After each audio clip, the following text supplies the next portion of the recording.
What's up guys, Coach MANdler here, Team Swole Patrol. In today's Flex Friday routine, I'm going to show you how to build some massive, muscular, and powerful pecs utilizing an exercise intensification tactic that I call staggered sets. The whole purpose of these staggered sets is to simply further increase the time under tension that we're placing on the targeted muscle fibers of that day so that we can get the size and strength gains that we're going for in our chest building days. So to give you a quick idea as to how you can incorporate these in, as well as why they're going to be so effective for building strength in your core lift, as well as to bring up that weak point aesthetically speaking, here's what we're going to do.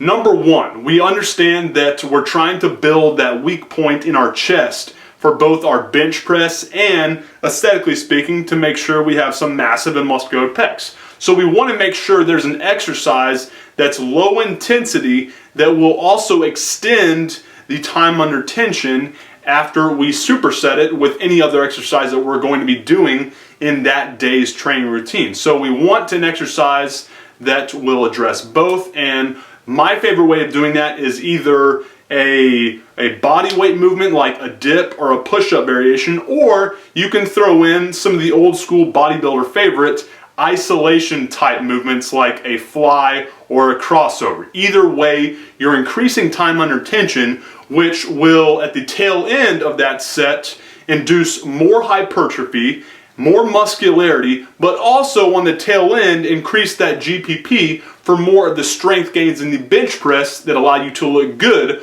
while being able to back it up with some ass-kicking capabilities. So let's put it in motion. Enjoy today's Flex Friday routine and let me know how it goes for you.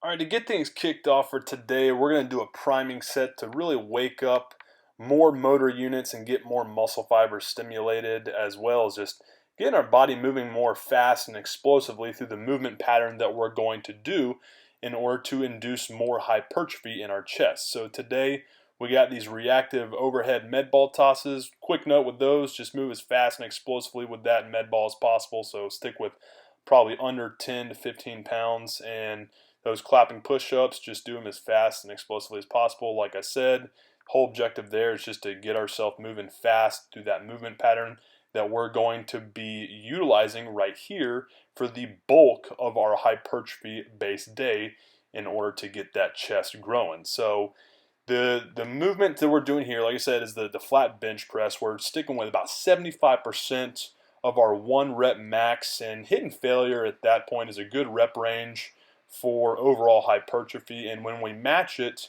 with the staggered set that we're going to do, it's just going to extend that time under tension, which is a very common and valuable principle in order to get you to grow more. All right.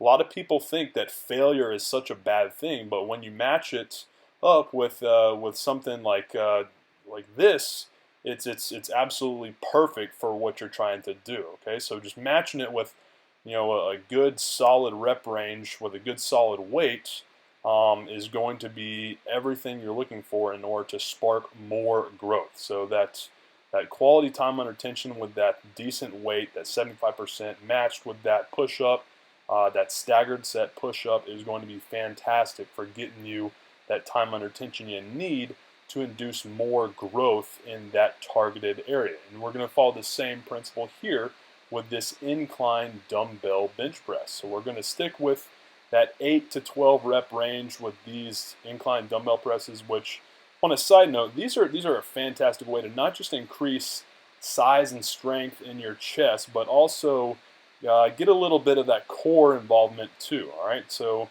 anytime you're doing these single arm movements, you're forcing yourself to stay nice and tight. That anti-rotation movement is forcing you to kind of really stay nice and tight, stay nice and braced to keep from falling over. And then we're going to match it up with these dips. Okay, these dips are going to be the absolute opposite of what we're trying to address for growth as those incline dumbbell presses. Our incline dumbbell press is going to get more of that middle to upper chest, and these dips are going to induce more strength and size in the lower and middle portion of the pecs. And from there, we're doing some Decline Skullcrusher work to work on the long head of the triceps. This isn't going to be the chest, but it will give you a stronger lockout for both the bench press as well as the overhead press if strength is a part of your game too. And not to mention, the long head of the triceps is the bigger head. It's going to give you that big, nasty-ass horseshoe that you're going for. So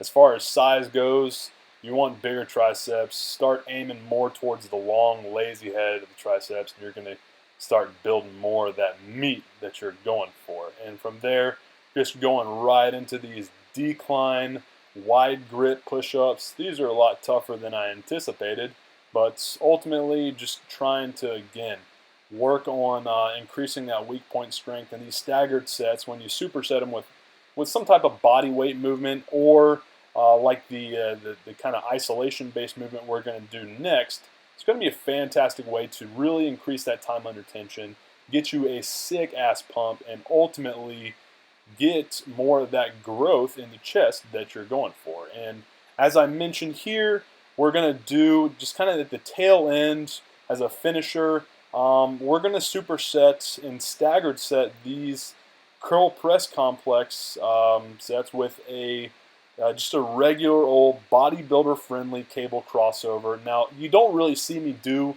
many isolation based movements. You know, many people are going to think that I'd rather get a hand job from Edward Scissorhands, but the fact remains that even though they're not as valuable for inducing more hypertrophy, it will still induce more growth if it's utilized correctly. And the correct way to do it, if you're trying to throw isolation-based movements like you're going to see me do right here with these crossovers, is after some type of compound movement as a means for just extending that time under tension, okay?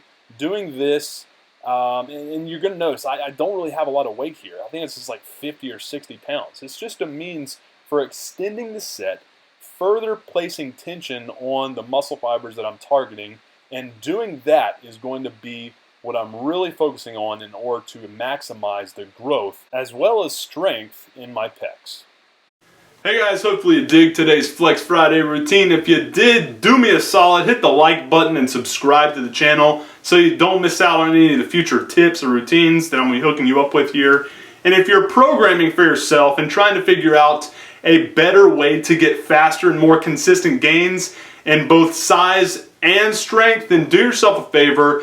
Pick up a free copy of the muscle building blueprint that I put together for you by clicking on this button right here. When you do, I'll take you to another page which breaks down every single thing you're going to be getting with this kick-ass free gift, as well as what you need to do in order to get it completely free of charge. So like I said, just click on this button, or if you're on a tablet or some other device, simply go to the description area of this video right now and click on the first link that you see, and I'll take you to that same free gift page. Appreciate your time, guys. Have a good one. MANdler out.